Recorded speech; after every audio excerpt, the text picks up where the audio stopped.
डर्मेटोग्लाइफिक multiple intelligence test आज के दिनों में विज्ञान और मानव के हस्तक्षेप से दोनों के तालमेल से बच्चों के भविष्य के बारे में बच्चों के इनबॉर्न टैलेंट के बारे में जो वो टैलेंट वो जेनेटिकली जो टैलेंट होता है जो बच्चे को माता पिता के द्वारा प्राप्त होता है जो बच्चा जब पेट में होता है उस वक्त जब बच्चा पेट में होता है उस वक्त जिस माहौल में माताएं रहती है और उस माता के रहने से बच्चे का जिस तरह से डेवलपमेंट होता है बच्चे तुम यार आज के डेट में ये साबित हो चुका है कि माइंड और फिंगरप्रिंट्स का जो महत्व है दोनों एक साथ होता है। जब माइंड का डेवलपमेंट हो रहा होता है उसी वक्त फिंगरप्रिंट भी हमारे शरीर में निर्माण हो रहा होता है। जब बच्चा 13 वीक का होता है माँ के पेट में होता है 13 से 31वें मंथ के बीच में माता और के पेट में जो बच्चे का ब्रेन होता है जो न्यूरॉन्स होते हैं ब्रेन कॉर्टेक्स होते हैं वो सारे डेवलप हो रहे होते हैं। उसी तरह से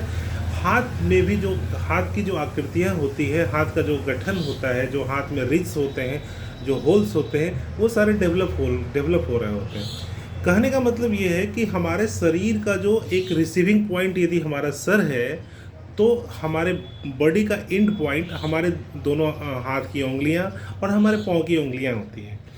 हमारा शरीर भी एक टीम स्पिरिट पे काम करता है जिसमें आप जैसे देखते हैं कि टीम स्पिरिट होता है कि हर चीज़ का एक तरह से रिफ्लेक्ट होता है। साइंस भी प्रूव कर चुका हुआ है कि जिसका दायां हाथ से जो काम करता है उसका बायां वाला जो ब्रेन होता है बायां पार्ट वाला जो ब्रेन होता है ज़्यादा एक्टिव होता है।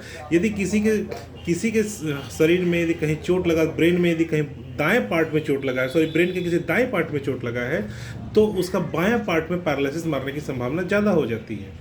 इसी तरह से बहुत सारे जो हमारे जो वो होते हैं फिजियोथेरेपिस्ट वो क्या करते हैं कि हमारे बॉडी के मोटर को ब्रेन के न्यूरॉन्स को एक्टिवेट करने के लिए बॉडी के उस पार्ट को ठीक है एक्टिवेट कराते हैं जिससे कि माइंड का वो पार्ट एक्टिवेट होता है।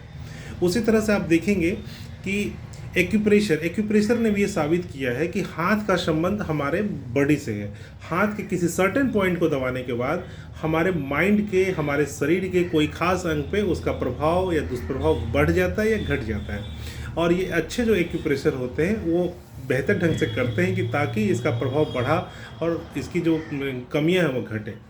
तो हम लोग यहाँ चर्चा कर रहे थे DMIT test, dermatoglyphic multiple intelligence test. Dermata का मतलब होता है स्किन, ठीक है, और ग्लाइफिक का मतलब होता है स्किन पे जो कर्व होते हैं उनका।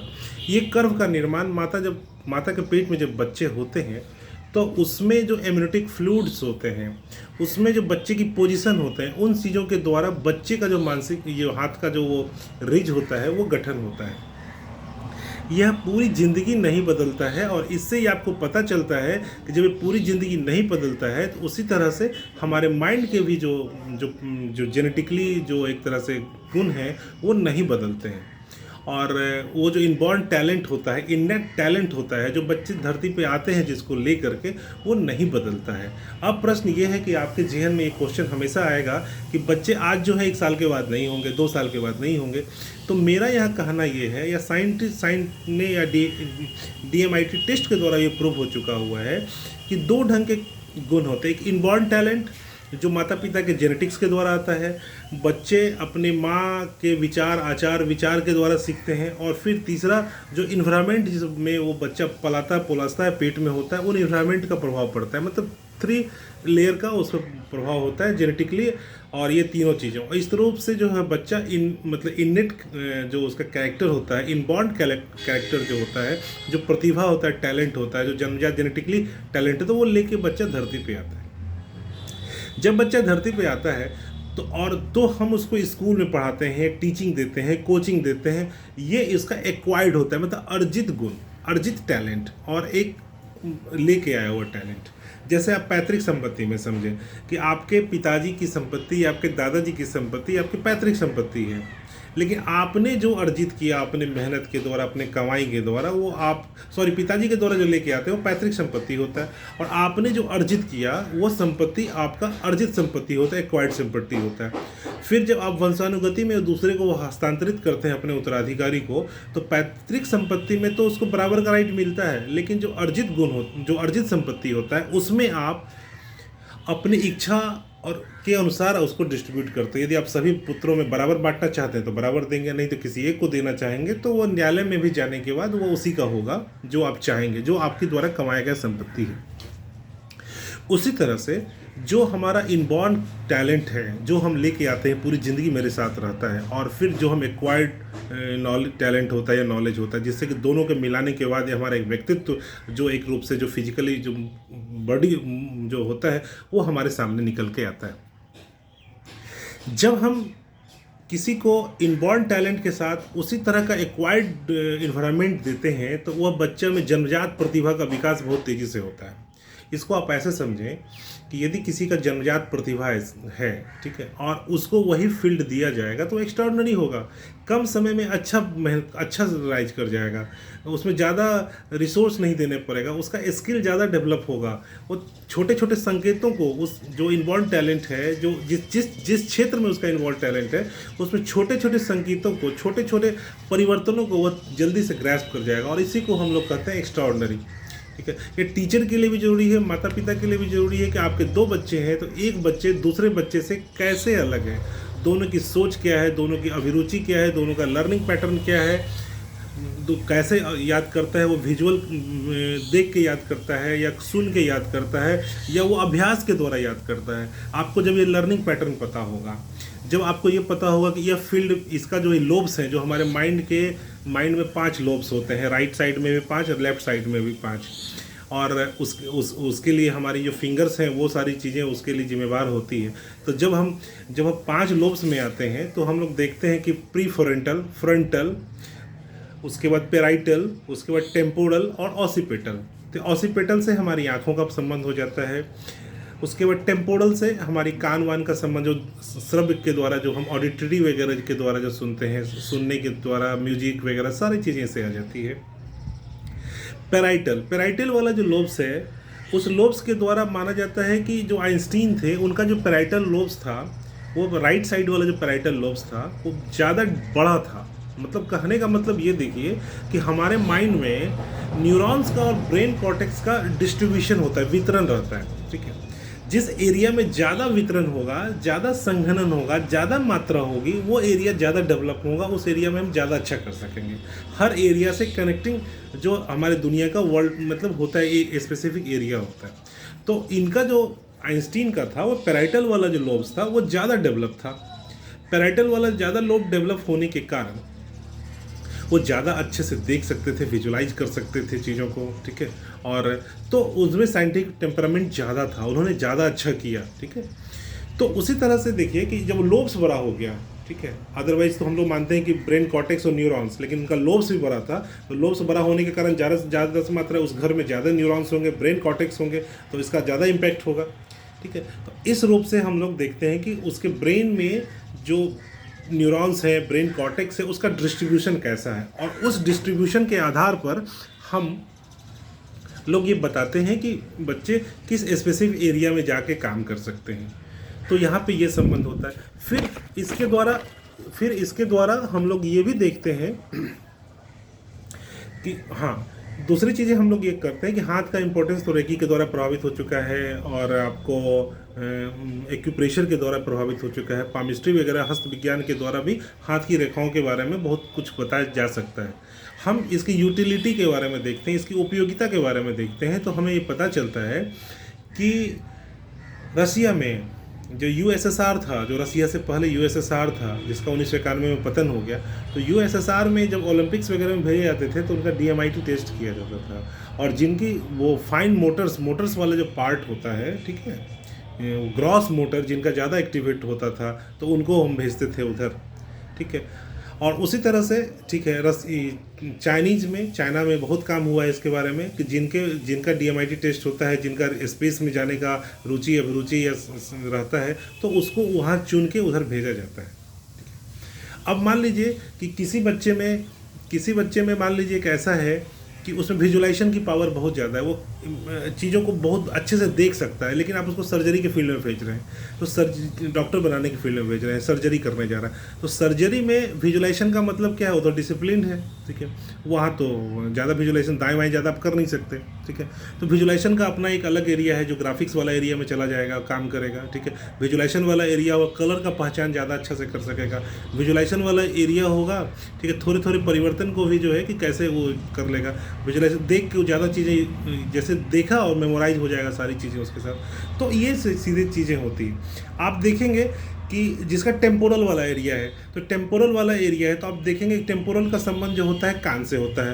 तो जो लोग कान से बहुत चीज़ सुनते हैं, देखते हैं, कान को माना जाता है कि बॉडी के संतुलन का भी पार्ट माना जाता है कान को। आप देख लेंगे साइंटिफिकली, जो बच्चे साइंस के स्टूडेंट हैं वो अच्छी तरह से जानते हैं कान का संबंध हमारे बॉडी के संतुलन से भी है। तो कान का संबंध जहाँ से होता है, जो डीफ होता है वो डम्ब भी होता है, मतलब जो सुन नहीं पाता वो गूंगा भी होता है। तो दैट मीन्स कि टेम्पोरल वाला एरिया से हमारा जो बोलने की क्षमता, ठीक है, हमारी स्पीकिंग पावर, उसका भी संबंध होता है, ठीक है। तो कहने का मतलब ये लोब्स हैं, राइट लोब्स के अलग फंक्शन है, लेफ्ट लोब के अलग फंक्शन है, ठीक है।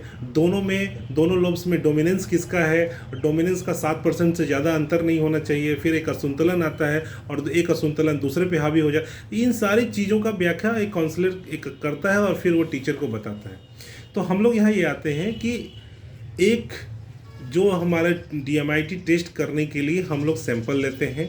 सैंपल लेने के बाद उसके बाद उसका जो है कि सैंपल लेने के बाद उसका हम लोग जो एक्यूप्रेशन जो हमारे एंथ्रोपोलॉजिस्ट हैं, न्यूरोलॉजिस्ट हैं, जो हमारे रिसर्च एकेडमिक्स हैं, जिन्होंने सोसाइटी में अच्छे काम किए, जिनके रिसर्च बहुत पब्लिश हो चुके हैं, वो लोग एक टेबल टॉक डिस्कशन करते हैं बैठ करके और इन सारे टेक्नोलॉजिकल प्रोसेस से गुजर करके फिर वो एक मुकम्मल, एक ठोस, एक असली टेस्ट रिपोर्ट तैयार करते हैं, जिन पे वो लोग कंसस होते हैं, मतलब सहमत होते हैं। उनकी सहमति के आधार पर रिपोर्ट तैयार होता है और रिपोर्ट होने के बाद वो हमें उपलब्ध कराए जाते हैं। ये लाइफ पॉजिटिव मिशन के द्वारा किया जाता है। ये आपके बिहरा पचगछिया में, ठीक है, साहेब जी, अमित जी और करण जी, इन लोगों के सक्रिय सहयोग से, समर्थन से, प्रयास से इन्होंने इस चीज़ को यहाँ पे लाने का कोशिश किया है।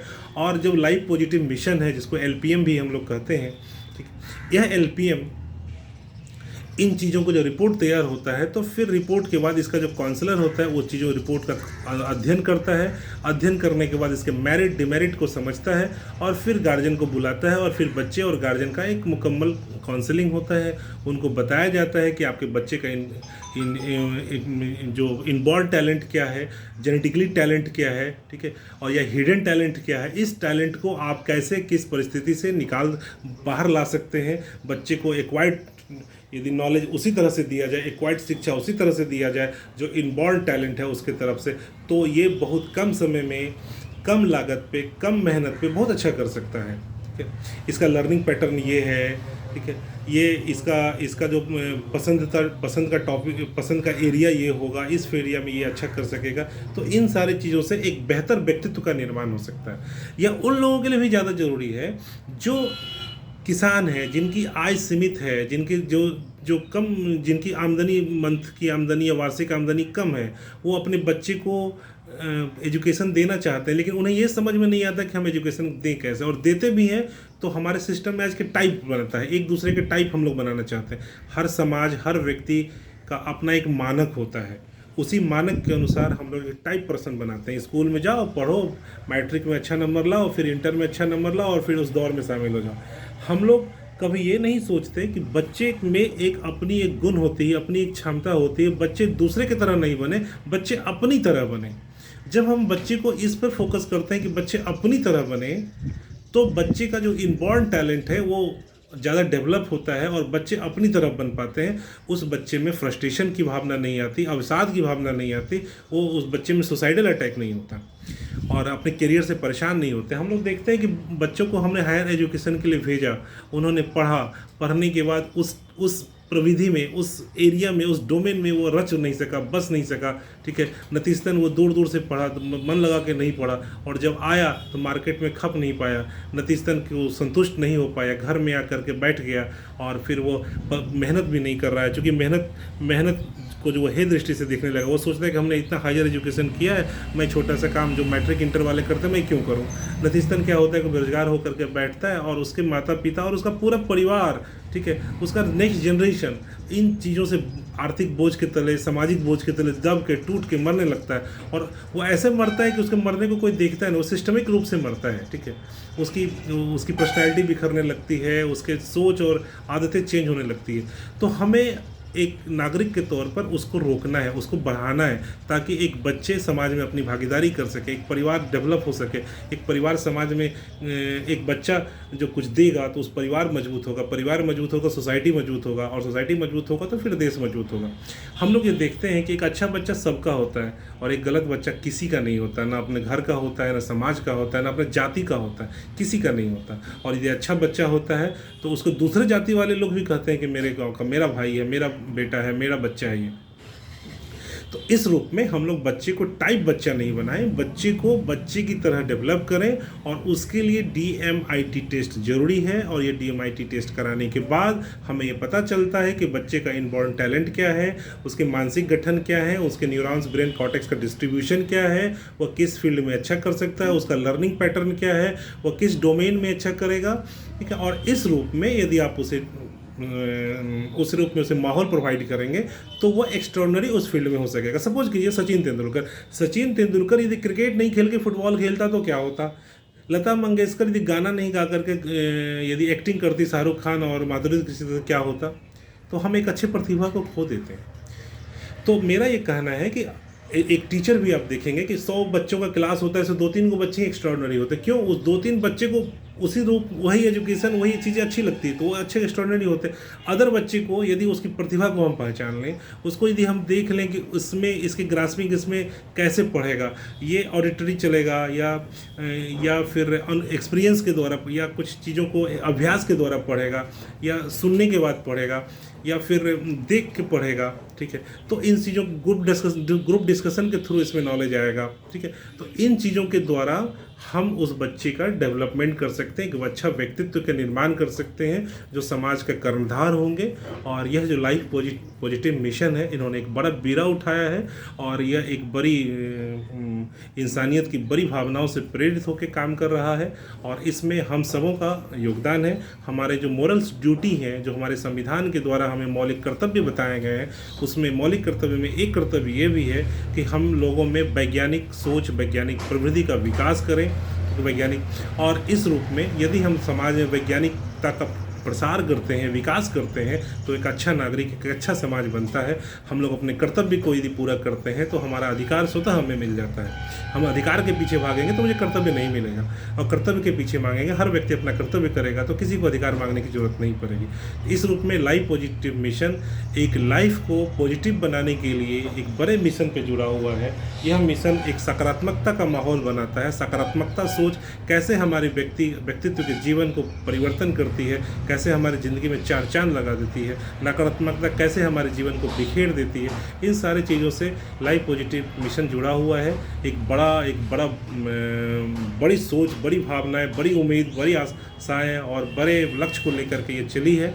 इसलिए हम उम्मीद करते हैं कि आपको हमारी बातें पसंद आई होगी। आप अपने बच्चों का, आप अपने छात्र का, आप अपने सहकर्मी का, इवन आप अपना भी, क्योंकि आपको भी ये पता होनी चाहिए कि आप किस लिए बने हैं, आपको भगवान ने किस चीज़ों के द्वारा जो भेजा है, किस गुण के द्वारा भेजा है, और वह गुण आपका जेनेटिकली होता है, माता के सोच के द्वारा प्रभावित होता है, फिर जिस इन्वायरमेंट में आप गर्भ के समय होते हैं और जन्म के बाद होते हैं उस रूप में होते हैं। 13 महीना से 31 महीना के बीच में इसका मानसिक गठन होता है, और उसका रेप्लिका होता है हमारा हाथ, वो DNA फिंगरप्रिंट होता है हमारा हाथ, जो कभी चेंज नहीं होता। तो DNA का रेप्लिका हो गया हमारा हाथ। इस रूप में हम लोग इसको आगे बढ़ा, इसके द्वारा बच्चे का समय, पैसा, प्रयास तीनों बचता है। एक वातावरण बनता है जो तनाव रहित हो, बगैर स्ट्रेस के। आपका दिमाग थक जाएगा लेकिन आपका मन नहीं थकेगा। एक ऐसा वातावरण बनाना जो आपका पसंदीदा टॉपिक होगा, उसमें आपका दिमाग थक जाएगा, फिर भी आप मन नहीं थकेगा, फिर बार बार और अच्छा करने की अनवरत प्रेरणा आएगी। इस रूप में जो है कि आप अच्छा करेंगे, और अच्छा करेंगे तो जाहिर सी बात है कि आपका वो गुण, वो न्यूरॉन्स वाला पार्ट ज़्यादा एक्टिवेट होगा और ज़्यादा आप अच्छा कर सकेंगे। इसी उम्मीद के साथ आपको अच्छा लगा होगा हम लोगों का ये मीटिंग, हम लोगों की बातें, और इसी के साथ मैं अपना बात खत्म करता हूँ।